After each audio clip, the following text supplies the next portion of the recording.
We're going to reveal something shocking to you today. This is unbelievable tea, from shocking lies to covert breakups. Before the drama begins, hit the subscribe button. Greetings to all. What if the woman who desired a second child abruptly accuses the other of betraying her? In reality, the man who sobbed grief simply lost control. When the family, which was previously seen as a model of harmony among the multiple, turns into a battlefield of strategic manipulation, silent estrangement, and whispered blame. Polygamy is no longer the only issue here. It's about treachery, power, loss, and the disintegration of everything they once claimed to believe in. One scene sticks out in a series full of contrasts. Kody Brown brings up the subject of having another child in passing. Robin, who once said she had a vision of her spirit baby, flinches as if he had smacked her. Her tone shifts and her eyes tighten.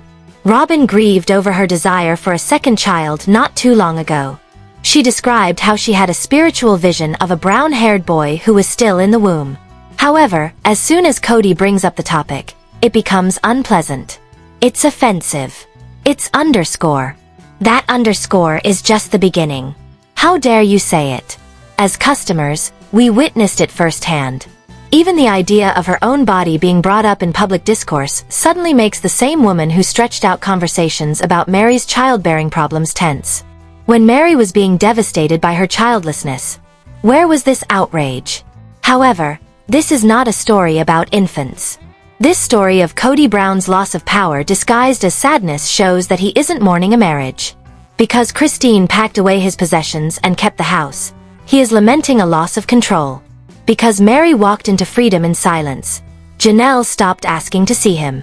Furthermore, Robin destroyed the idea of a poly family by refusing to wed Kody. Feeling by feeling, block by brick.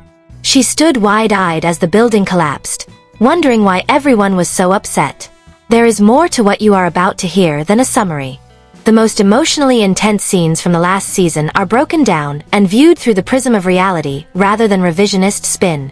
We should talk about the icy shoulders, the weaponized melancholy, and the gradual separation of 4 women from a man who never viewed them as equal partners. Since it wasn't a breakup, this was an uprising. Once upon a time, Robin Brown declared herself baby hungry, when wanting a child turned into a weapon. She saw a boy with brown hair, a spirit baby, a child sent down from heaven. Her voice sounded almost hopeless. However, everything changed when Kody casually mentioned having another child while at the Daggers. Robin's body stiffened. She was shown by her expression. Her comments started to sting. He's talking about me? It was no longer a spiritual conversation. It had a political bent. It was disrespectful. According to Robin, it was a personal assault. This same woman, however, had previously made Mary's infertility a topic of wide public discussion. She persisted in pushing, prodding, and pulling Mary through lengthy conversations that brought up past grievances.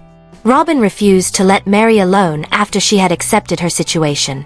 However, having more children is now considered a declaration of war. There is no hypocrisy here. There is a pattern. It has nothing to do with kids. It has to do with control. The family that vanished. Tension arises every time the focus is diverted from Robin's house. Robin was not happy when Maddie and Caleb moved in with Janelle when she was pregnant for the second time. With a smile that avoided her eyes, Robin put it in its proper place when Kody recommended that McKelty and Tony approach. She clarified, "They're on their own path." In actuality, she replied, "Don't disturb my status quo." Robin established a kingdom in Flagstaff. Kody slept under her roof, helped her kids, and came over every morning. Every now and then, Janelle and Christine were visited. It wasn't a coincidence that Savannah didn't receive a Christmas gift. There was a message. The message was very obvious. Your family is no longer here. When Christine left, Kody's deliberate anguish occurred. Kody's wife was not lost. He lost the contract, the house, and his reputation. He claimed to have experienced heartbreak, even though it was excruciating for his kidneys. However, this was not grief. It was repressed anger. As if loving Christine were some difficult task, he once told us that he made an effort to love her. Episodes later, he tells us that he never loved Suki, despite his statement that, "I decided to love her." What is it? In real time, this man is rewriting history by attempting to fit many narratives into the image he must project. He wasn't devastated at the moment. They outwitted him. Meanwhile, Robin, the revisionist wife, does her part exactly as written. She tears in one of the episodes. She lies the next time. Attributed the abundance of presents to Kody. Claimed to be unaware, but as everyone knows, Kody never purchases anything without her consent. When Mary confronted her, she pretended to be stupid. Claimed that despite avoiding Mary for months, she had no idea why they had broken up. The cycle keeps repeating. Act as though you are unaware. For a while, crying and assigning blame worked, then the mask began to come off. Season 20 of A Family Without a Center is coming up, and Sister Wives' Pulse is missing. Christine is holding a book. A farm is being built by Janelle. Mary lives by herself. Without Kody, they're doing fantastically. The problem is that they are the sole reason the show is still in existence today. The plot is not driven by Robin and Kody. The heartbeat was never them. The heart, the children, the dinners, the clumsy concessions, and the love they all shared despite everything was the chaos. The audience can now perceive that it has disappeared. The tension in the tell-all studio changed rather than vanished as the dust settled. The aftermath of Kody Brown's dramatic outburst was one of exposed secrets, broken trust, and raw nerves. Off-camera, however, the silence in between pictures spoke volumes. The actors were doing more than just filming a performance. They were fighting for their lives and the truth. Backstage, Christine was eerily silent. Her once bright and carefree smile now trembled with restraint. Producers gathered around their headsets in the green room, listening to her final remarks about Robin. There was veiled reproach in every frame. Christine was accusing Robin of more than just passive manipulation. In the story she was writing, Robin had always been the puppet master, manipulating Kody's emotions and behavior while pretending to be powerless. Then there was the video that they almost didn't show. A shot from a private confessional that Christine had requested be cut months earlier, a lost scene. However, producers decided to take a chance after her dramatic exit from the tell-all stage. They used it as a sneak peek at what will happen in the rest of the show.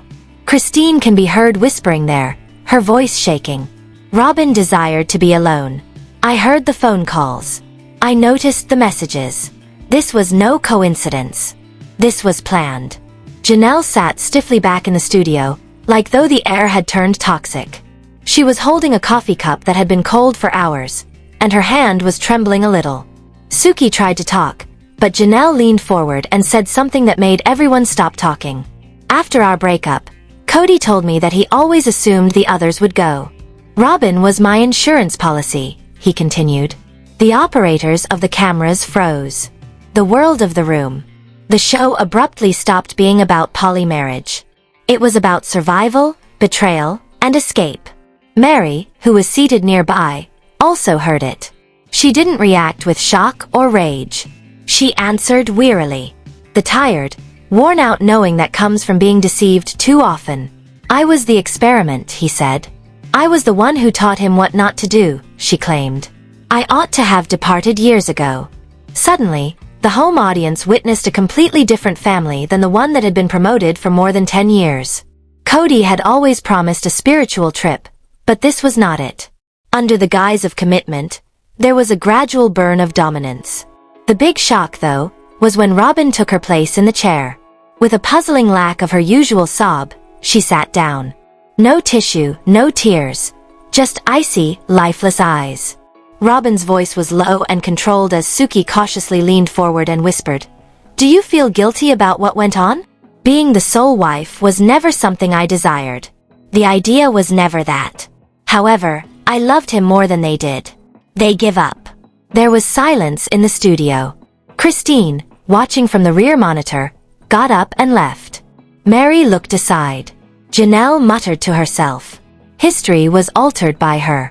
Audiences realized then that this was not the end. With secrets still concealed beneath years of deceit, fear, and obedience, this was a tempest still building. The next section. It would reveal an even worse secret. The children, the money trail, and Kody's covert attempt to rewrite the storyline were all involved. The lead into the following section was more of a plunge than a continuance till the next time. The decency masks were off. Even the crew had to tread carefully on set because of the intense atmosphere of mistrust and repressed rage. The creators hoped for another explosion, but no one seemed willing to set one off. Long shadows were produced in the back of the tell-all chairs as the stage lights was turned down a notch. The children and the accurate fallout, the following topic, were something no one had ever dared to discuss until now. A shocking behind-the-scenes interview with Gwen was the first to be released. Her pre-recorded confession rocked the studio, even though she wasn't meant to be there in person. "It was our business, but my dad always told me, don't get involved in grown-up business. We experienced it. And he consistently held us responsible for the breakdown. As if we were distractions and a burden, particularly the boys." Slowly, the camera shifted to Janelle. Her gaze was stuck in a state of controlled wrath rather than shock. Since his sudden death, no one had called out Garrison's name. However, everyone was aware that this was the point at which it could no longer be repressed. "Janelle, do you believe the stress and emotional pressure from this family situation had anything to do with Garrison's issues?" Suki said after a polite pause, to which Janelle took a while to reply. Her quiet was deafening. Then, in a voice so low that the entire audience had to strain to hear, there was a fractured whisper. No one took a breath as she continued. "I think my son was shattered by a man who couldn't look beyond himself." Even Robin moved uneasily on the sofa. It wasn't done, though. By no means. Nobody had expected Suki to be given a white envelope live on set as the show went on. It was called a financial and legal review. A list of Kody pass payments, including Robin's name bolded and signed, was found inside a ledger. Now back in the green room, Christine looked at the TV twice in disbelief. Although she had long suspected, she had never had proof. They were all equal partners in the land, Kody had told her once. Here was the truth, however, on icy paper. The majority claim had been quietly given to Robin years before any of the others. Wives looking at just one signature. It wasn't just an emotional betrayal. It was decisive, strategic, and financial. Suki tried to ask Robin about it, but Robin dismissed her inquiries. "None of that was something I dealt with. Kody took care of it. I had faith in him." Mary finally spoke, her voice steady and trembling. "This was never signed by me. And why did it take me 2 requests to see the documents if this was supposed to be family property?" At that point, the producers made a brave decision. They cut to Kody's private voicemail, which they had obtained with Mary's consent. No one had ever seen it before. His voice echoed from the studio speakers. "Mary, it's not necessary for you to ask those inquiries. This offer is only extended to you since I was feeling giving. Avoid starting a conflict that you can't win." Although it made Robin shudder, she refrained from crying. One more question lingered in the air as the studio audience sat stunned, watching the entire action, and Christine turned to the camera crew in the rear and stated, "There it is, the man behind the curtain." Was the entire family present? Fraud? A montage of previous episodes of the show concluded the episode. Group vacations, family campfires, and Kody playing with the kids are now seen in a different light. Fans could now chart the emotional abandonment, the backroom deals, the favoritism, and the slow, quiet peeling away behind each picture. As the credits rolled, a comment from Kody's eldest child, Logan, appeared on screen. In an old interview that was unearthed, he frequently stated, "Love should be unconditional." However, his love had conditions, and we all had to pay for it. Sorrow clung to Janelle's small home like a persistent mist through the dense silence. She had lost a core of strength, and the loss of Garrison had sapped that from her.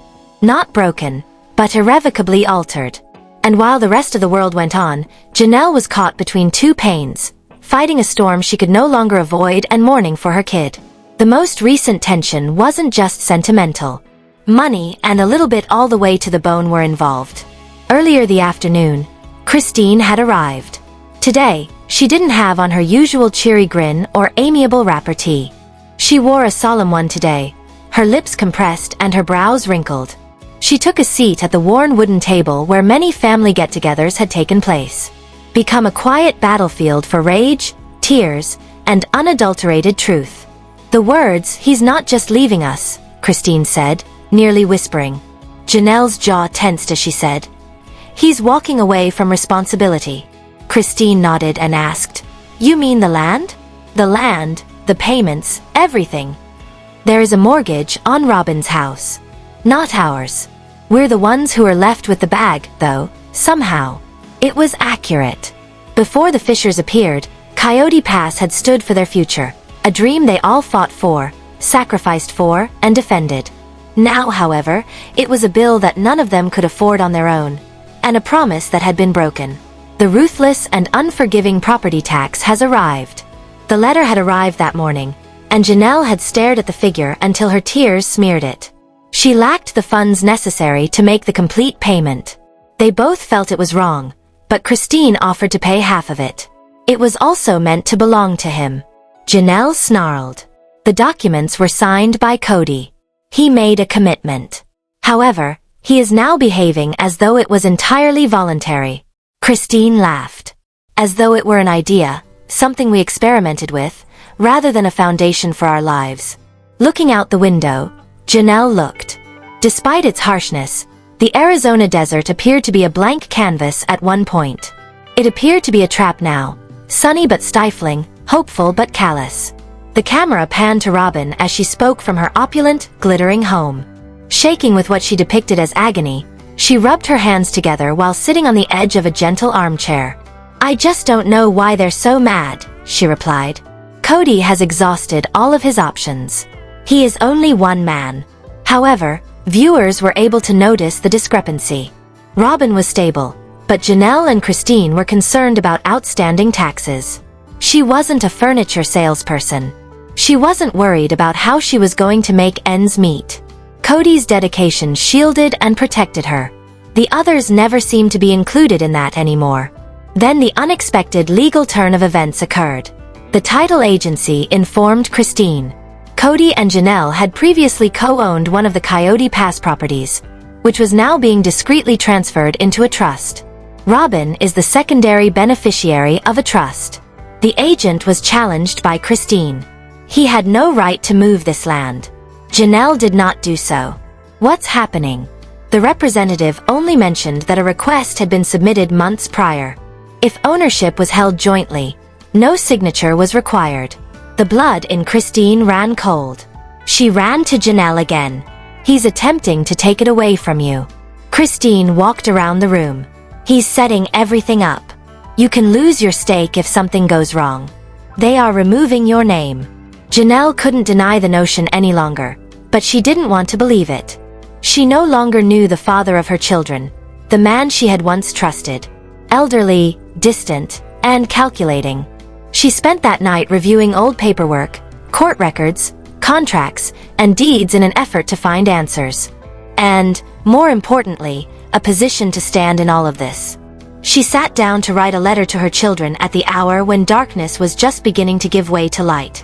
"I want you to know that I stood up for you all, for what was rightfully ours, and for what we were promised, no matter what. However, it could no longer be disputed.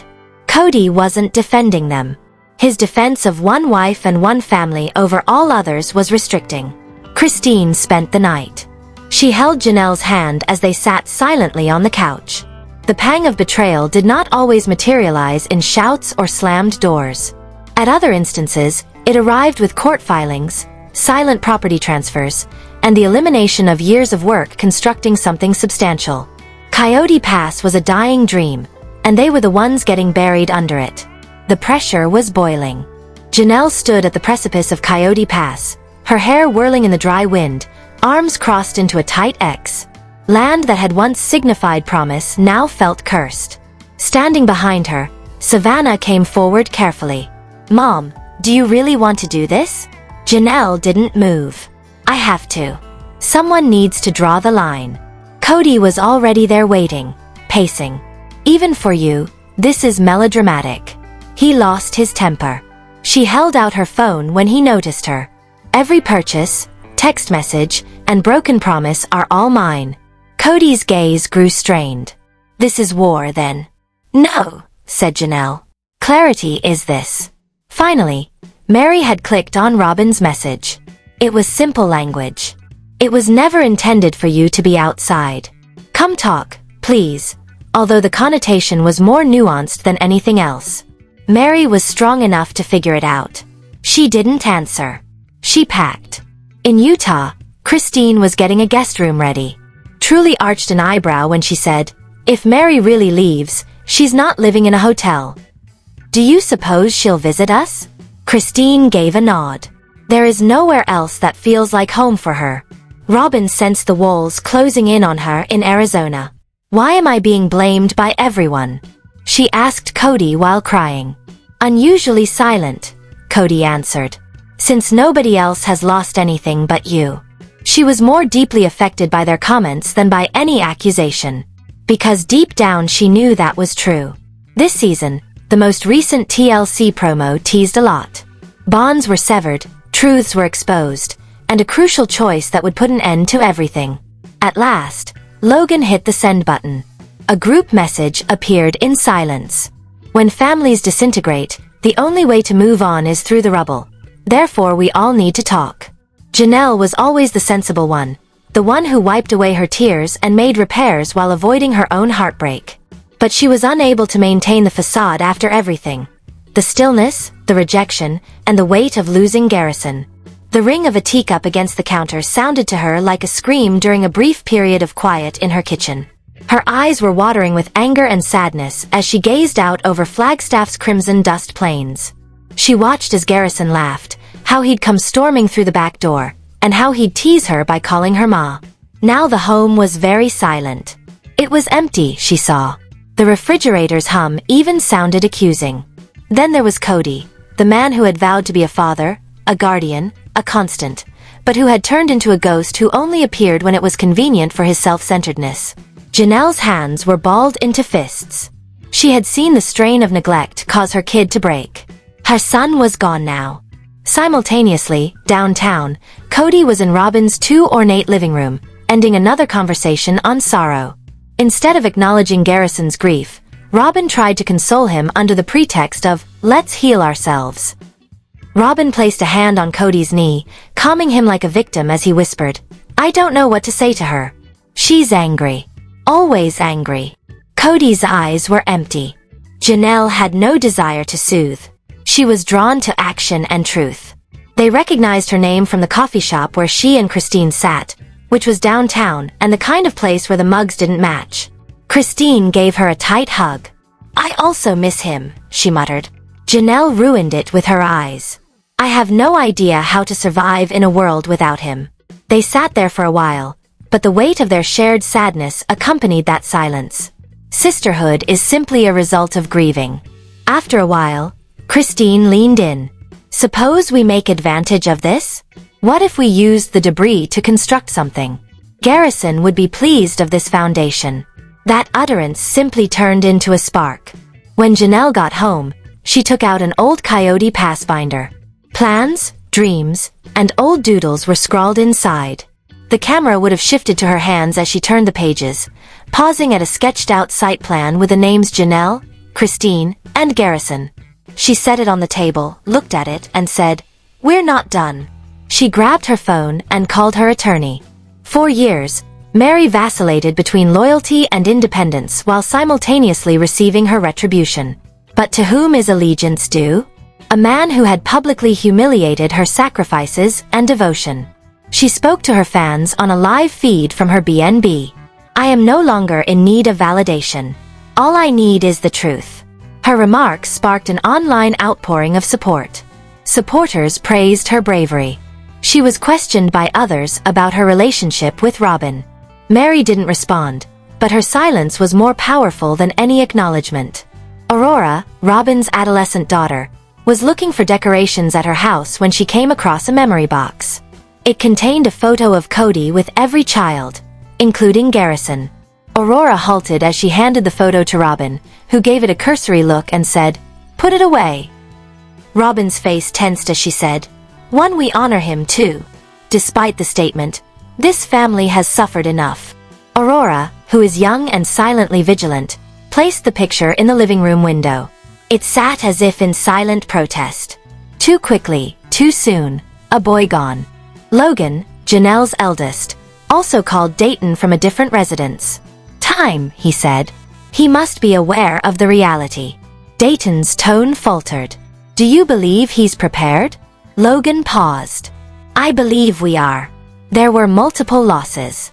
The decades of forced unity, negligence, partiality, and quiet were tearing things apart. And Janelle, faithful, modest Janelle, was going to be the one to tear the whole thing apart. Because she wasn't a wife anymore. She was a missionary mother.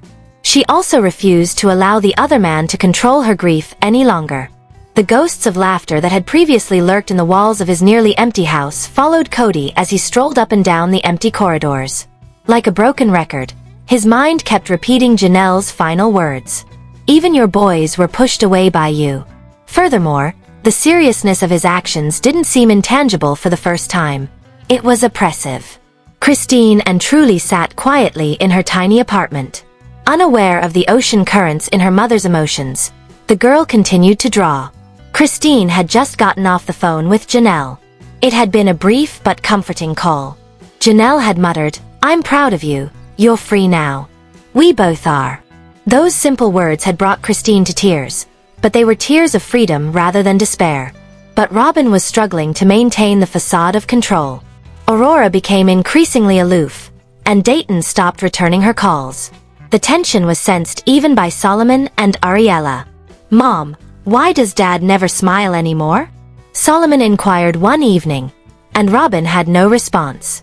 Her shedding tears after dark was no longer ignored. Suki approached Janelle with a straightforward but pointed inquiry, knowing that the next sit-down was already scheduled by the tell-all producers. "Is there anything you regret?" Janelle spoke into the camera. Calm but firm. "I wish I had spoken up sooner.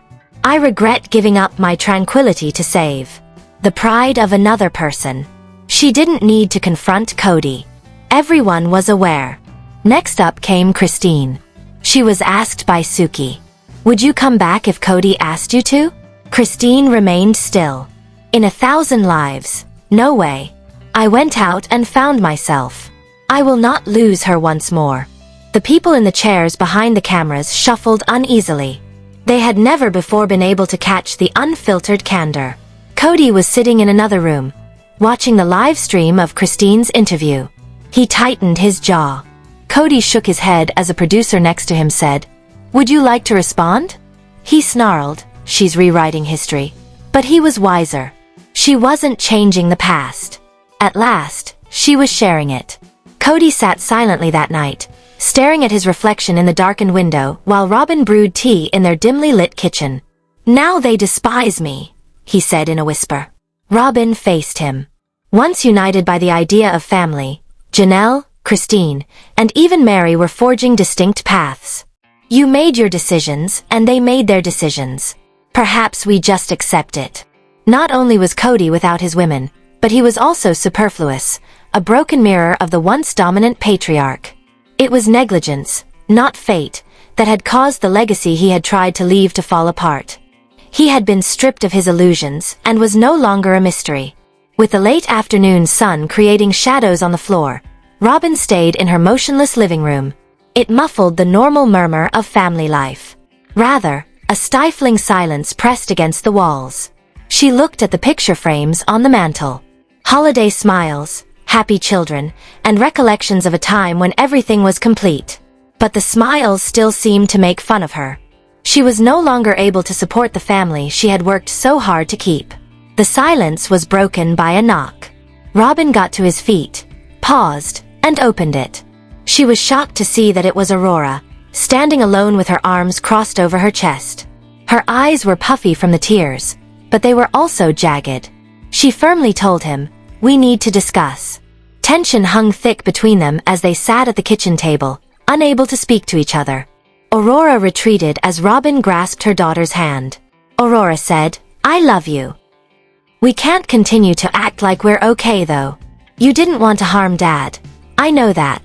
But the things you helped conceal, the things we denied." Robin folded his face. "My goal was to keep this family together. I had no idea how Aurora could have interrupted. However, you did. You could tell when he made Dayton feel alienated. You were aware of his denial of Brianna's and my pain. When he turned his back on the others, you knew. Robin was unable to object. When the truth was finally revealed, it was terrible. In another location, youngsters were dancing around Christine and Janelle as they sat next to a fire pit. The ambience was quiet but personal. Though there were still profound scars, there was also laughter. These days, genuinely relaxed on Christine's shoulder, and Savannah hinted at something Gwendolyn had said. Parts of the family were recuperating, but the whole had broken up. Kody was sitting in his truck, which was parked a short distance from the road. It was simply too much for him to go over there. The sound of their voices laughing was more painful than he had expected. He was no longer the patriarch at that time. The image no longer featured him. He was a stranger watching a life that was no longer his. Gazing at the distant flames, he tightened his hold on the steering wheel. He saw in his mind the strong, unified, and devoted family he had tried to lead. But everything had collapsed. And now there was only him and sorrow, no more group decisions, no more fireside chats, no more plural love. Mary, meantime, packed her last possessions into a small moving vehicle. A fresh start awaited her at the bed and breakfast in Utah. She took one more look at the home in Arizona that she had once dreamed would be her forever home. Home, with a feeble smile. Growth had occurred along with heartbreak. With a gentle farewell, she climbed into the driver's seat. There was no Brown family left. Maybe that was okay, but not the way they used to. Maybe something more rooted, more free, and more honest could emerge from the wreckage. The turmoil in this family is far from ended.